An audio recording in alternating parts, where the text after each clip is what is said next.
Guys, back in Needham, and last time we were on site, we were wrapping up the exterior roof, and you guys have made a ton of progress. I see the windows going in. Yeah, so the roof framing, wrapped up. There's a few little details that we gotta, fine tune.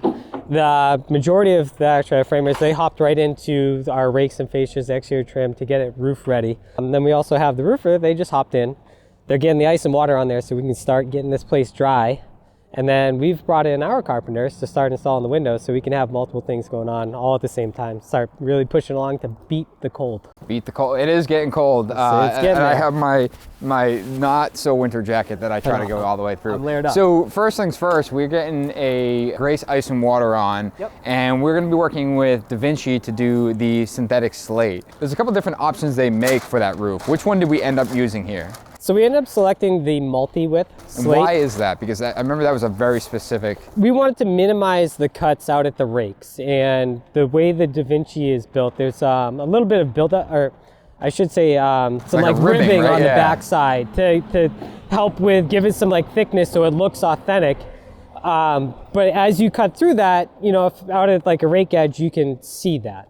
So there's different ways to do it with detailing your drip edge to cap that, or they also make caps, but for here we're trying to go with that really authentic look. And so looking at all the different options, the multi-width allows us to, when you get down to the last 2 to 3 feet of a run, select different size shingles to lay out so you can land your edge perfect. Right, so that single width, like you said, Da Vinci actually makes a cap for the end. Yep.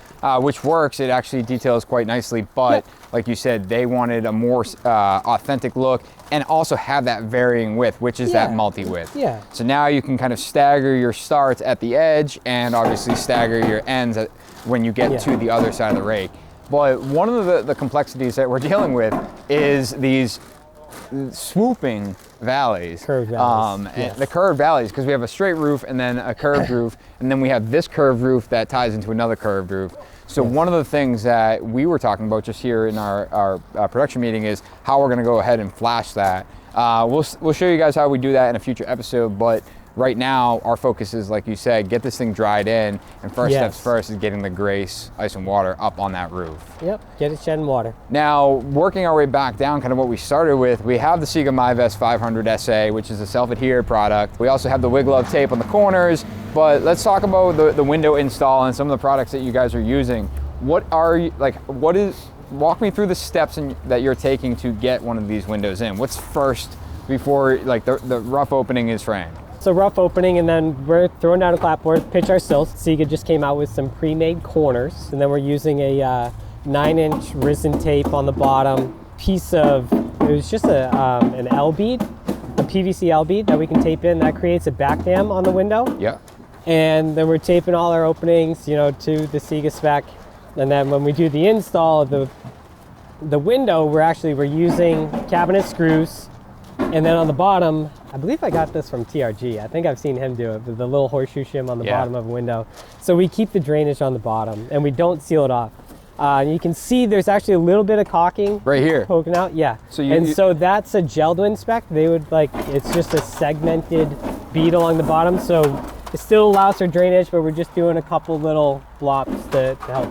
So Fentrum tape, and then you're not taping the bottom, but you are, because of Geldwin spec, putting a little sealant, but these horseshoe shims is what is really keeping this fin from being pressed tight against that resin tape, allowing any water, if we're ever to get beyond this unit, to drain out. Correct. And then you're talking about, you have that back dam where it is a ramped up piece of clapboard, and then you're using a PVC LB, which I think we got from a detail from a friend of ours, a Vin detail. I'm not sure where he got it, or if that's one of his. Yeah, and he actually, I think he just announced his retirement, so congrats to Vin. He was with Marvin for a long time and actually walked us through that detail.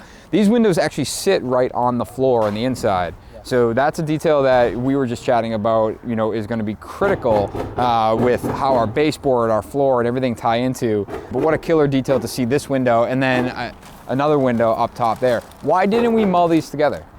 It was just more of an aesthetic on the inside, keeping the trim built up. When you get a mulled window, sometimes the trim details, don't quite line up, and this gives you the flexibility, because I noticed, the guys were inside, they had the laser set. Everything is really being set off some sort of benchmark. Wow. Benchmark. Boston coming through for you. So these are all the things that we're thinking about kind of as these windows go in, and making sure that these guys understand the benchmark. And not only that, but I actually saw Pat, he had the diagonal string line, making sure that these things are perfectly square. They're because big windows. Yeah. They're the size of a door. And then last thing on these windows, Mike, you're talking about the Fentrum tape, which is this kind of felt tape. And I see you wrap it up on the edge here. Comes pre-bent though. Pre-bent. Which, game changer. Why is that?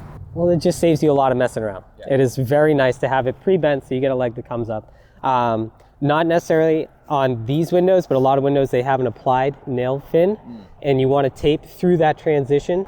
Because those crack oftentimes. Yeah, or leakage or anything like that. So that's why Siga has that tape all done for you. So once you get your trim on here, that's going to cover everything up, and Correct. You'll never see it. But this gives you a nice continuous transition right to the window. That window. Nice. Yep. Mike, you also got this placed. I know the two garages, you got the concrete in them. Yep. You got this front step placed. It is texture, but this is going to be what does this end up finishing as?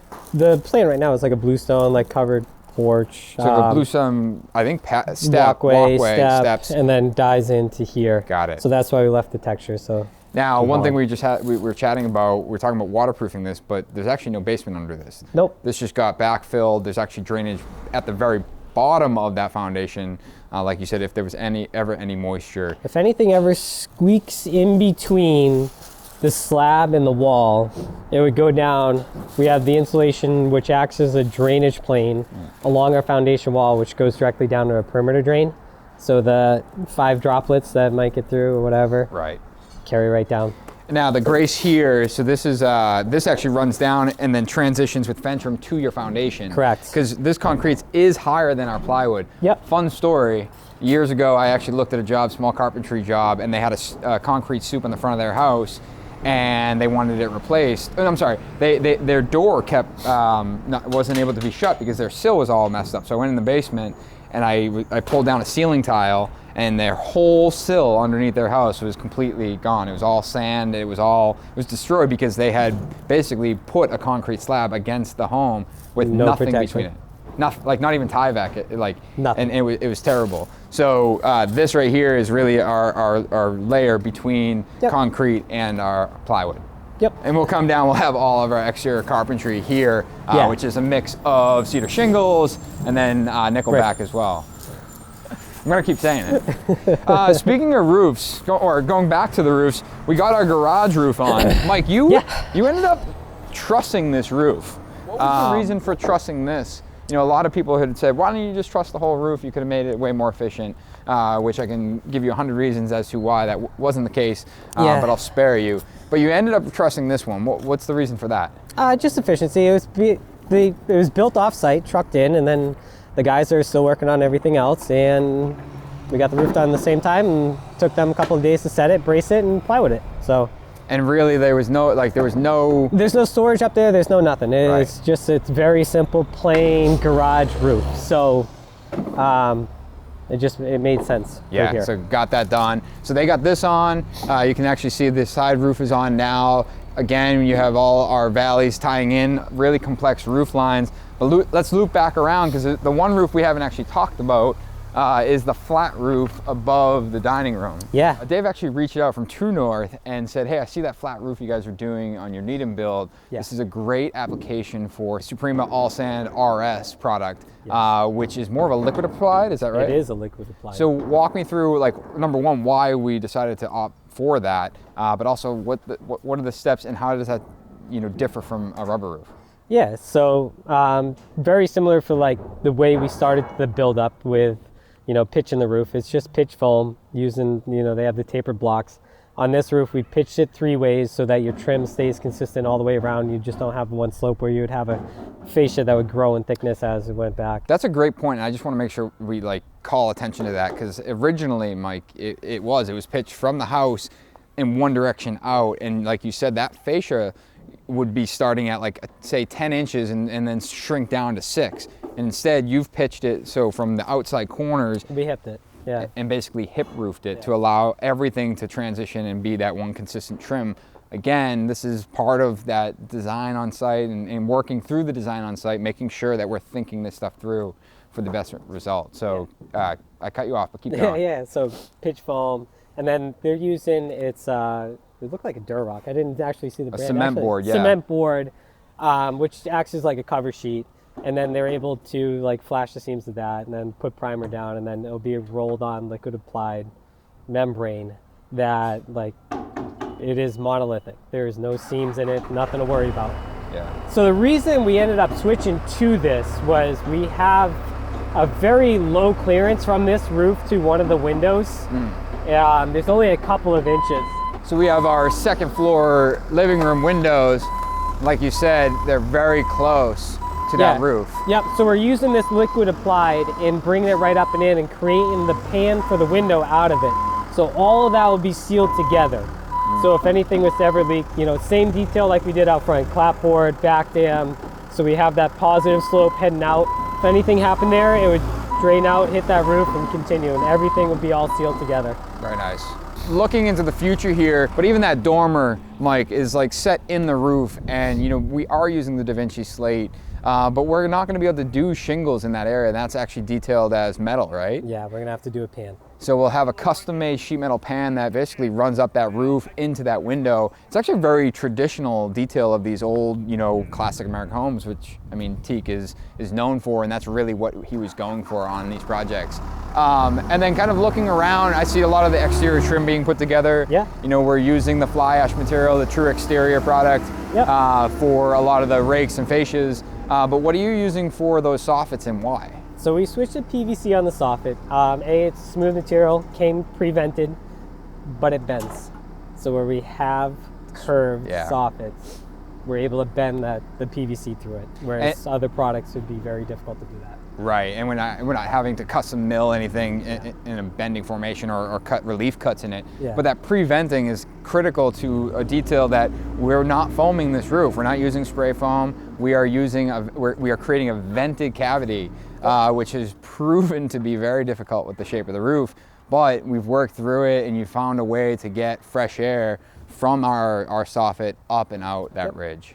You know, a lot of you guys had asked, what are we going to be doing behind that brick for venting? That right there is a mock-up. That was for the client to see the color, the aesthetic, the mortar color. What are we going to be adding to the back side of that brick? Because we are ripping that off. Yep, that's going to come off. We changed a little detail at the bottom, which you guys will see once we start doing that. But it's very similar to like the cedar breather. Yeah, right? Slicker. Oh my gosh. Coming out again, Slicka. What the? Boston coming through today. Slicker Max, which is Max. designed for masonry applications and really is going to help prevent that mortar from getting back to the siga, which isn't really an issue in the sense of that separation, but we want that cavity for any moisture, even the littlest bit, to be able to escape down and allow that brick to dry out. Yep. Guys, appreciate you sticking around.